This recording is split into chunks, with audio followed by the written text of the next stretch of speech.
Righty. We are here in the hot seat with the one and only Max Mccracken. Good evening and welcome. How are you, Abby? You okay? All right, all the better for speaking to you. Right, talk to us what's been happening in the gym with your fighters. I know we've just had some sparring with the guys. So talk to us about what's happening in the gym. Just waiting on dates now. Sol's got a fight coming up. We've been pushed back. It was supposed to be March, then April. Now we think it's in May. So we should know this week. It should be confirmed. Corey's still waiting for a date. Corey Gibbs. Tion will have something coming up in the next few months. And Tori Ellis Willits, he's fighting in May. Yeah, isn't that on the BC? Yeah, so she's back out. Looking for big things for her this year. So yeah, it's all good. What's the delay with Solomon? Because obviously we know that the board has ordered David. I feel like I scratched record with this. David Adeleye, board ordered it. March the 16th, didn't happen. Whispers around April. And now we're talking about May. What's happening? Because I know Solomon was on the broadcast with Queensbury saying, you guys tell me what's going on. I'm here, I'm ready, I'm in the gym. So what's with the delays, Max? I'm not sure what the hold-up is. I don't know if it's David Adeleye, if he's buying himself a bit of time, if he's not ready. I'm not sure. If it's going to be him, we're in the dark a little bit, really. So we're just waiting on Adam Morley, Sol's management, SJAM, to clarify things this week. So hopefully we should know. We should have a date confirmed this week. Okay. Nice one, because I did see that Queensbury's put out a card for April the 20th, and you flick through the names, and obviously Solomon's wasn't there, but we'll wait, we'll hang fire with that. So talk to us a little bit about, obviously, you manage Matty. He's now under Peter Fury for the training. How's he going? Because after his fight, I was there in Telford, and I mentioned it to Peter that a few people were saying, I just wanted to see more, or I thought I was going to see more. Your thoughts on that, Max? On his performance in Telford? Yeah. Well, he got back out. He got the important things is he went through the process again, and he got the rounds in. And he's going to take a lot from the fight. And there's things he didn't do, he should have done. And he'll learn from these mistakes, and the next time he'll be a lot better, won't he? But he had been out for a while, hadn't he? So I think he just got a bit of rust off and done well. I've got to ask your opinion on the weekend's performances. We talk about your fighters, the Team GB, the ex-mates with Frazer, Clarke, and then obviously with Fabio Wardley. Break that fight down for us, Max. I thought it was a really good fight, grueling fight. It'll put a few miles on the both of them, but they're British heavyweight title fights, aren't they? So it was great. A lot of people would have been watching that after the football. So it was really good. Fraser had to dig in at times. And I thought, he was a little bit unlucky with that low blow. I didn't really see the warnings. He just sort of took the point straight off him, which was a bit harsh, really. And without the knockdown, I think he could have got it, Fraser. And he proved himself in that fight that he could dig in and he could do the 12 rounds. He'll be a lot better next time because he'll be able to pace himself better. He'll be able to go through his gears a little bit more. So I thought it was a really good fight. But same as Wardley, Fabio Wardley's dangerous. Even when you think he's on his way out, he's always dangerous. He's heavy-handed. He can punch. He's always dangerous. But really good British heavyweight title fight. But for us, really, it holds it up a little bit more now for Sol, because Sol would have been in line. Get through the next fight, he would have been in line. But now I suppose that'll be held up for a while. I think there'll be a rematch. When it's held up for a while, Max, how long is usually that while? Because potentially there could be a rematch. I mean, I think everyone that watched it said they want a rematch. But what does that mean in time scales for your team? Well, I mean, you got Fabio Wardley's got a quite bad injury on his nose. That's got to heal up, hasn't it? I think you're looking at probably 6 months. I don't know, 3 to 6 months minimum. Before that comes off. So just got to wait. You just wait and see how that goes, really. When you think about, there's other options, though, isn't there? Because Fabio's quite clearly said that he doesn't want to wait around at British level. He spoke about having one more fight, which he's done that now. This was before this fight, obviously, and then moving on, vacating.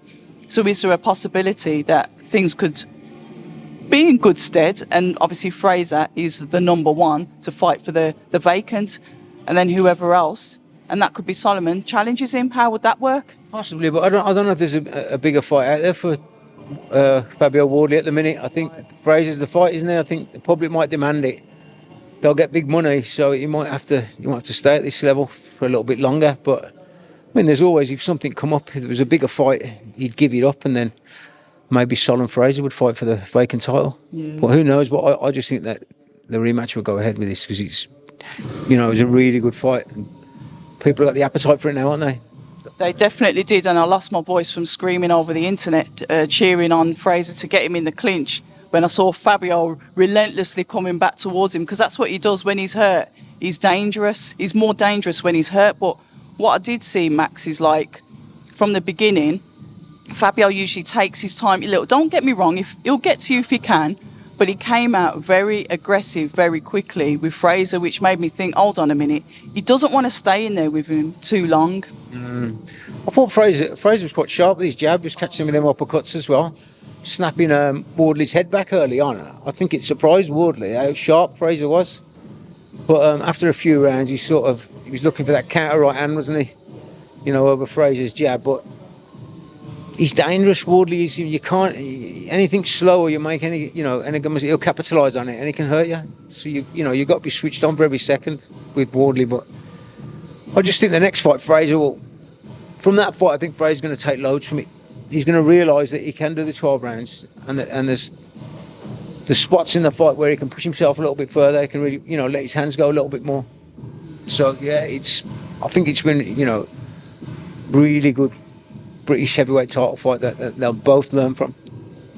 Another fighter that's creeping up on the horizon, turned pro, I think not long after Matty did, is Moses Tuma. He seems to be on a really good trajectory. They seem to, Queensbury are really backing him, and I know that I think him and they've probably not had words, but when you see it, I think obviously Moses, as part of his progression, wants that English belt. Is that something that is on the horizon for you guys? Is there any benefit for Solomon to fight Moses? Well, it's supposed to be David Adeleye, isn't it? He's been passed for the English, so at the minute we're concentrating on David Adeleye, but I think Moses Tuma, it's probably a fight down the line, isn't it? Probably not at the moment for the English when we've already been given a go ahead for Adelaide. So, boy, he's a good fighter, Moses Tuma. He's only young, he's one for the future, isn't he? But we'll be sort of looking ahead, Adelaide fight, then we'll look ahead to the British. When you see the conveyor belts of heavyweights, because obviously you've been around them yourself for a long time, we've got the likes of Dillian Whyte, a potential match with him and Joel Joyce. What are your thoughts on that? Or even Joseph Parker today's called Dillian Whyte out on Twitter by making a song about him, which was quite romantic. Yeah. I think Dillian Whyte, Joel Joyce is a good fight. They're both knocking on a bit, aren't they? They both seem... Love that word, promise. Yeah, well, how old's Dillian now? He's about 34, is he? I think so, or 35. 35, yeah, maybe 35. So that's a good fight. Both from London. Be a good British fight, won't it? Yeah, I'd like to see that. And Parker's in great form. And for anyone now, Parker's, it's a tough fight for anyone. Joseph Parker is anyone in the world. There's rumours, and obviously it's rumours, obviously the 5v5, the Matchroom versus Queensbury. As you know, there's two sets of heavyweights that have been chose. One by obviously Frank Warren, because he boasts the better stable, and His Excellency Turki Al-Sheikh has put that in as like the wild card. A couple of fights that have been mentioned for that, not yet confirmed, is Deontay Wilder versus Zhilei Zhang. Your thoughts on that, Max, and how it goes? Yeah, it's one of them's getting knocked out, aren't they? In that fight. I don't know what, he looked slow the last fight, didn't he? Zhang, his work rates just dips, as the fight goes on. If Wilder can get himself right, I think he's got a good chance. But it's who lands first really in that fight. But it's a good fight, another good fight, and it's good to see them coming back from losses, getting the opportunities. That's how boxing should be. Would you like to see, obviously, Solomon fight out there? I know, fair enough, the 5v5 for this one maybe is the cut-off point is gone. However, there's some suggestion that the next one could be at Wembley later on in the year. Solomon on a 5v5, a heavyweight representing his country, his city. Is that something that you'd like to see? Yeah, that'd be great. You know, if you get the opportunity of something like that, of course, you take it with both hands, don't you? And you fight whoever's there, really. You know, I think something like that, you can't pick and choose. You know, you've just got to go along with it, whoever the opponent is. But yeah, that'd be great if Solomon can get on that. He's good enough, Solomon, to get on these big shows. He's not far off them. You know, I've seen him in the gym for sparring world-class fighters, and he's not far behind them. You know, yeah, let's hope we get something like that, a good offer like that. Be good. It definitely would be. Listen, fingers crossed then to see if we get some fight news. Hopefully it's going to be May now. It saves me bothering him, sending him a message saying, "Oi, when are you fighting?" every 5 minutes. So I'll keep May in mind for now. That's it, yeah, May. And same with Matty Harris. He's May. Showing Leicester. He's on the Wasserman show. We're just waiting for a date now. That'll be confirmed. We can announce that shortly. So, you know, he's back on track, Matt is, after his last one, and you'll see a better, more improved version this time. He's working well with Peter. They click really well. They gel well.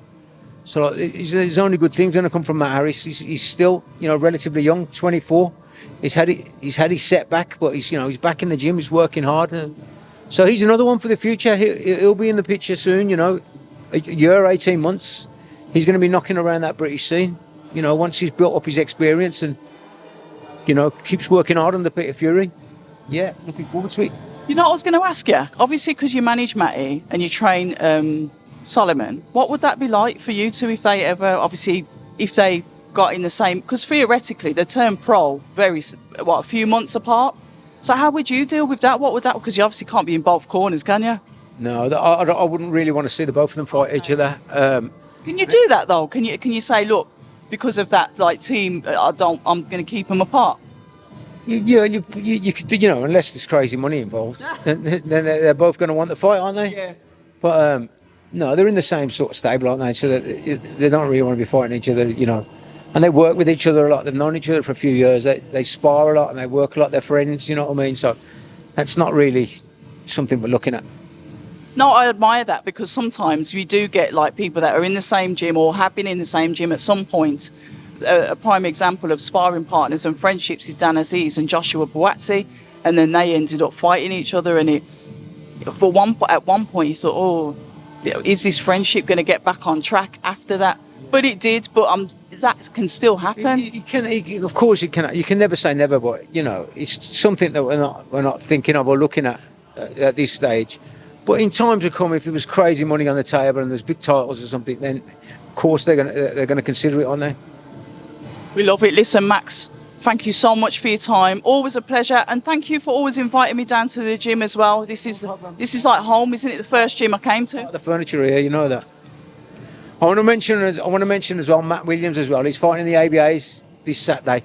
He's in the pre-quarters for people to watch out for him. Matt Williams from Birmingham. He's another one for the future. Super heavyweight. People say I'm toxic, and honestly, I don't care.